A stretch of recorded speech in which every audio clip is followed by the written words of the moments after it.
It's a big part of cirrhosis and alcoholic liver disease. So I went to this patients because a lot of hepatologists don't know what to do with them, and I'm especially interested in this pathology for this reason.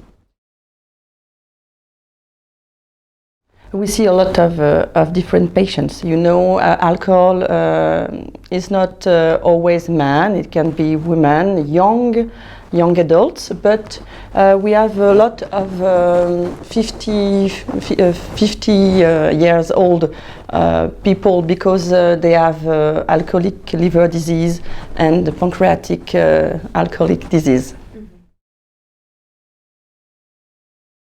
I've been working on Baclofen for 3 years now with my colleague Dr. Cadranel, which is a doctor in Creil, in the north of Paris. And this is a new drug. I mean, new drug in alcohol because it's a 40 years old drug, but we use it now for alcohol since 2012 in France, because some studies have shown that it could help patients to reduce or to stop alcohol consumption. Either they stop alcohol and they use the drug to control the craving. It's the need to drink.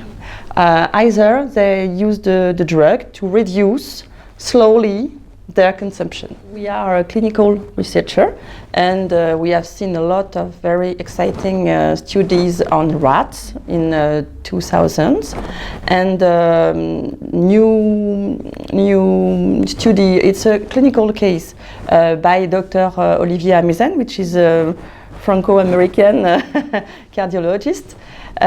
We used the Baclofen at high level.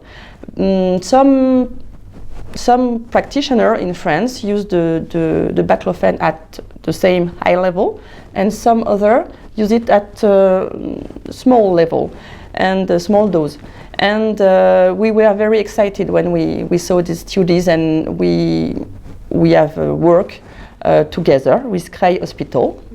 And now we begin a big prospective study, which is open label, in different hospitals in France. It has began on the March 20. Yes, it is called OBAD, and it's a large multicentric open label study.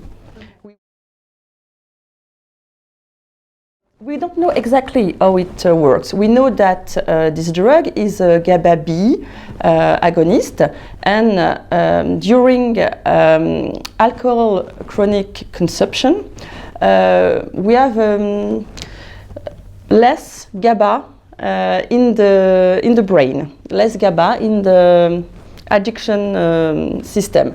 And when you give the Baclofen, you reinforce, you give GABA, and this can reduce the dopamine in the brain, and it reduces the craving, but we don't know exactly how. It's not very known now. In France, we have two randomized studies, which are finished, but we don't have the results. It's called Alpadir and Bacloville, and they have a lot of patients, but we don't have any results for the moment. And we are very happy to have 100 patients, but it's only 2 centers, and we hope to have maybe 500 patients in the new study we are beginning. But you know, I think the problem is that alcohol doesn't excite people, even it's our daily work. and a lot of clinical practitioners don't use Baclofen. It's very European and French use, but I hope it will be larger after, and we will have a big cohort. I would like that the practitioner and patient get interested in drugs like Baclofen or Nalmefene, another one. We have been using for 1 year because I think it's very useful for our patients, and I hope that practitioner will focus them on alcohol patient because we need that. Hepatitis C is very important, of course, but we see now that a lot of drugs are very active, and we are going to treat NASH patient, fatty liver disease and alcoholic disease. And I think these two pathology, these two diseases are joined in European countries, and maybe also in the United States, because we drink and we eat too much. And I think these are the two fields of the future in hepatology.